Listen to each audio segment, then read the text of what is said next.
Corsau, nós podemos mira uma recuperação, nós temos fase de recuperação, está indo muito bom.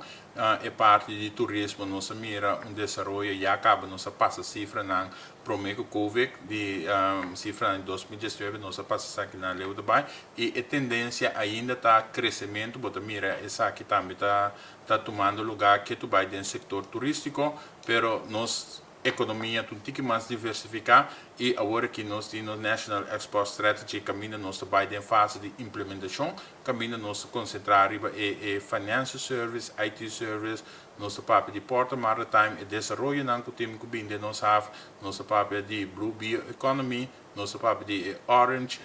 Creative Industry caminha esse também nós vai pôr muita atenção na gele agora aqui para assim nos diversificar o produto de economia dentro do setor na aí. Pero banda de sei também nós tem parte de transação de energia que nós está canando essa aqui não também nós basta ler dentro aqui. Pero esse não tur também significa que também uma injeção forte grande de nossa economia para a parte de transição de energia. É parte de piloto aqui com o waterstof, hidrogênio, caminha nós também tem inteiro desenvolvimento que está canando caba via de terno, caminha Holanda também está participando nessa aqui na, pois essa aqui na parte que nós está basta ler o dia caminha nós está canando tudo essa aqui na para cine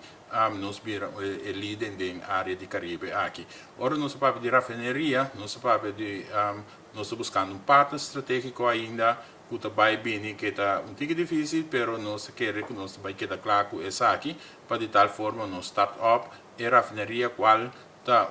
parte muito importante de recuperação da economia, para somente criar um pouco de trabalho, então está trazendo um pouco de divisa também para o país.